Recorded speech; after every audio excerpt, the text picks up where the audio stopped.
Internet. Thanks for making Sports Center All Night part of your night here on ESPN Radio, presented by Progressive Insurance. The NFL is on the verge of a 17-game season. We've seen it coming down the pike, and now owners meet this week to decide. ESPN's Mike Triplett. NFL owners are expected to formally approve expansion to a 17-game schedule this week during their virtual league meetings, but some players are still not happy about it, even though this has seemed inevitable since the two sides reached their latest collective bargaining agreement last year. Saints running back Alvin Kamara is one of the most vocal critics on social media Sunday, calling it dumb as hell, while Packers safety Adrian Amos lamented, "We really let this happen." A 17th game was a major point of contention among players before they narrowly voted to approve the CBA last year. But since owners were granted that right, and since they used it as an enticement in their latest round of TV deals, this week's vote has seemed like a foregone conclusion. The league has played a 16-game regular season since 1978. ESPN insider Field Yates. Let's not kid ourselves. We know what the upside of this is. This means an extra week of revenue, both in terms of television and eventually tickets and everything else that comes with more football being played. The NFL wants to continue to not just grow its business, but remain the dominant sport in the United States for a long, long time. A 17th game gets you there. Now, are players thrilled about it? The idea that you're going to have an extra week of work, they want to be compensated appropriately. I think that's going to be one of those moving target conversations that we continue to discuss more and more, is how are the players adequately compensated for their additional week of work? There will only be 3 preseason games. And it's not that your body goes through the same physical toll at all in a preseason game as it does in an additional regular season game. But as we know, one of the things that players have had a hard time with, in recent years is preseason games. I mean, when was the last time Aaron Rodgers took a preseason snap? And I don't know the specific answer. I just know that he hasn't played a lot of snaps in what feels like forever in the preseason. So that's a small trade-off here, but I expect there will be just one bye week for the upcoming season. Owners will meet to decide this week. We also had movement in the NFL draft this weekend. Dolphins trading the 3rd overall pick to the Niners.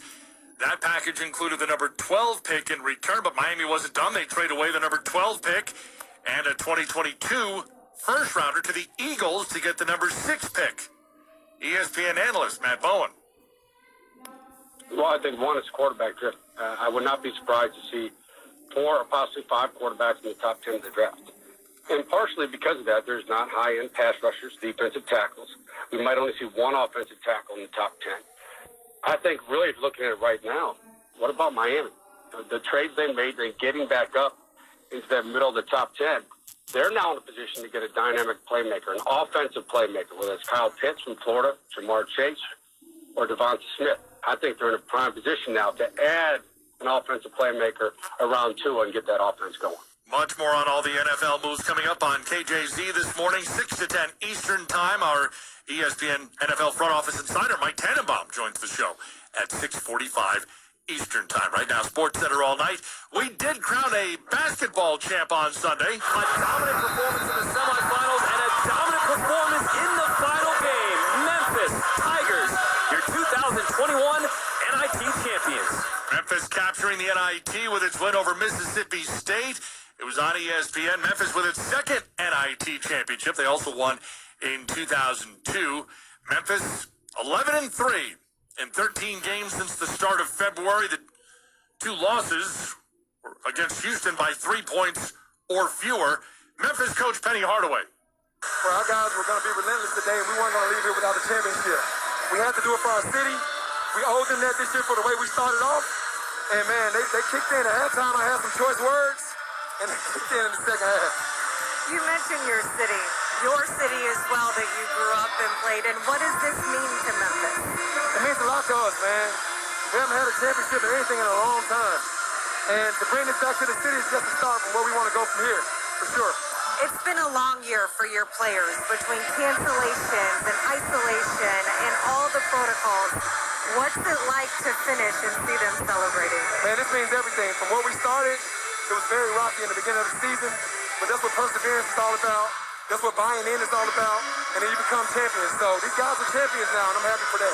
Can you let me know what Little Penny would think of this championship? He would say, "You did it, fool." Little Penny. Memphis outscoring Mississippi State 44-31 in the second half after a tie game at the half. In the consolation game, Louisiana Tech gets a game-winning layup within the final second from Kenneth Lofton Jr. They beat Colorado State 76-74. Also from college hoops, Indiana naming Mike Woodson as its new head coach, bringing back an alum, ESPN's Jeff Borzello. Indiana made a couple of runs. They made a run at Boston Celtics coach Brad Stevens. They made a run at Ohio State's Chris Holtmann. But Woodson's been a name that's kind of been floating around the search the entire time. There's been talk that Indiana saw what Juwan Howard has done the last 2 years in Michigan and wants to recreate it at Indiana. Now there's obvious differences between Mike Woodson and Juwan Howard. And the key, and this is what Juwan Howard's had a lot of success with, is that he's hired a staff that can help him get players. And he's recruited really well on his own. A lot of guys, when they come from the NBA to college or to college for the first time, they struggle to recruit, they struggle to get players. So that's going to be the key for Woodson, is hiring a staff, 1 or 2 or even 3 assistants that will help him bring talent to Indiana, because the fact that he knows Indiana basketball will only take him so far. He needs to upgrade the talent, and quickly. 63-year-old Woodson, an Indianapolis native, an Indiana alum who played for the Hoosiers from 1976 to 1980. Woodson getting a 6-year deal with the Hoosiers. SportsCenter All Night, ESPN Radio. On the court Sunday, a pair of 1 seeds and a pair of teams from L.A. advancing. 11th seeded UCLA moving into the Elite Eight with their overtime win over Alabama. Coach Mick Cronin. I don't know if this is a fact, but we got to be the only team left out here with no seniors. There's many times we could have packed it in, but I told them, they've been putting up with me for 2 years now, trying to beat into them competitive spirit and toughness. Because, when you combine that with talent, you have a chance to have, to do great things. And, they've allowed me to do it, and you're seeing the results of it right now. UCLA, the 11th team seeded 11 or lower to reach the Elite Eight. We actually have 2 this year because UCLA's made it, as has Oregon State, the 12th seed. Marks the first time multiple teams seeded 11 or lower have made the Elite Eight in the same tournament. Also in the round of 8 is USC, the 6th seed, getting past Oregon Sunday Trojans into the round of 8 for the first time since 2001. Could 2 teams from the same city actually reach the Final Four?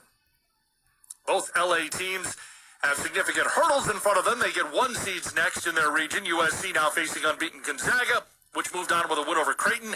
UCLA gets Michigan. Wolverines dominating in the paint. They beat Florida State.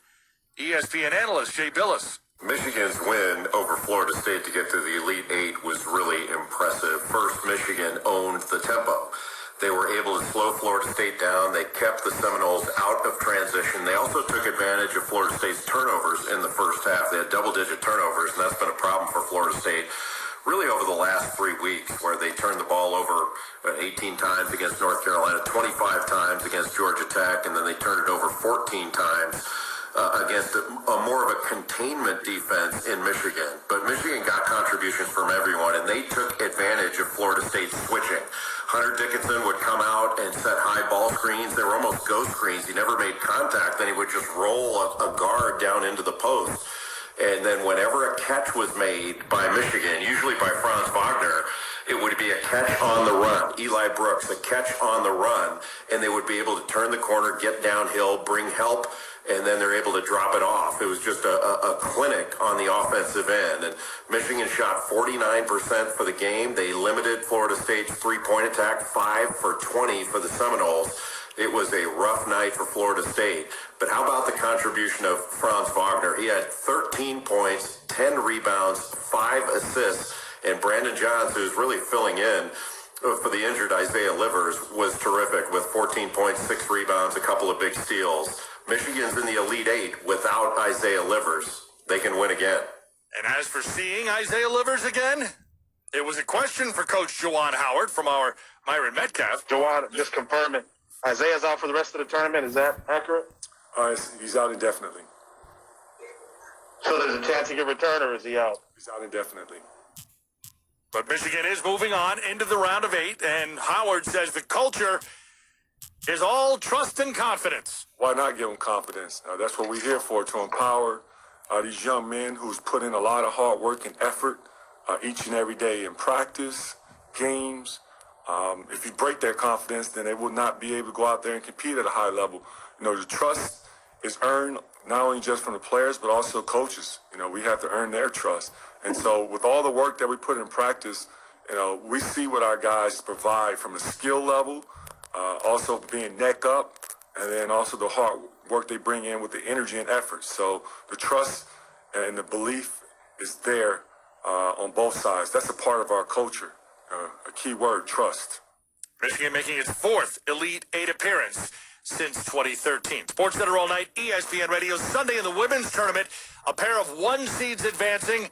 A 2-seed advances, but a 2-seed also loses. Maryland, the 2-seed in the Hemisphere region, bounced by Texas 64-61. So the 2-seed is out in that region, but the top overall seed moves on. In the Alamo region, Stanford advancing. It'll be a Stanford-Louisville matchup in the round of 8. Stanford, 21st Elite Eight appearance in school history, third most in NCAA tournament history behind Tennessee and UConn. Stanford's Kiana Williams, a guest earlier on ESPN Radio. Williams, a native of San Antonio, where the tournament's being held. I'm extremely thankful and grateful that the entire tournament is here in my hometown, and I would say that adds a little sense of urgency to want to stay here. What is the situation with you being local to San Antonio with family, friends, being at the game, interactions? Like, how does that work?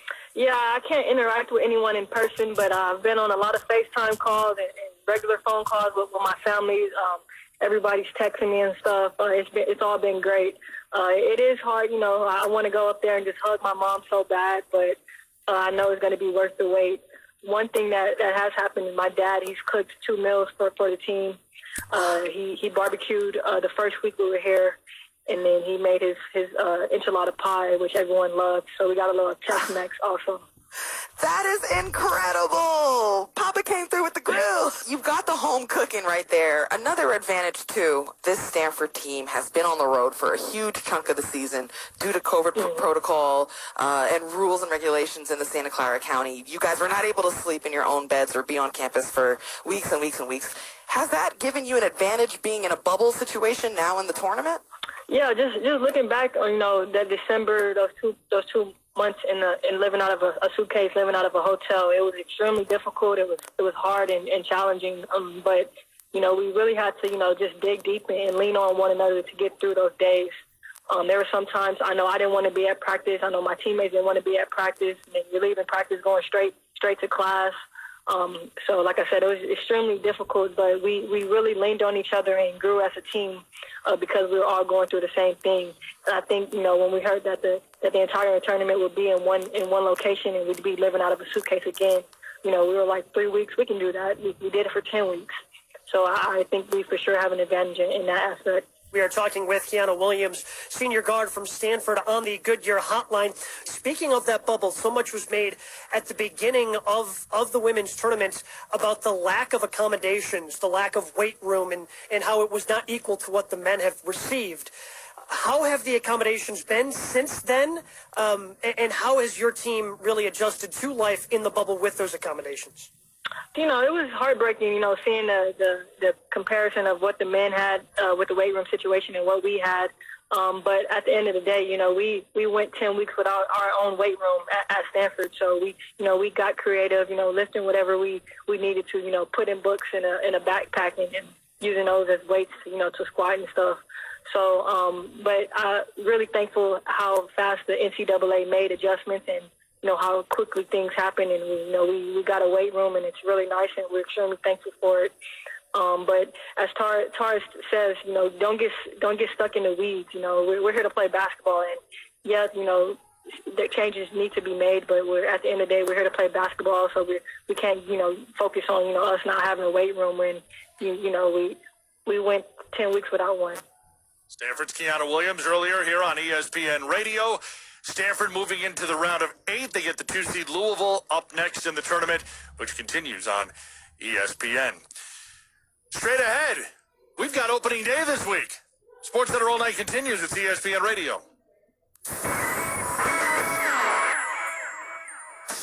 Coming up Monday, we've seen it.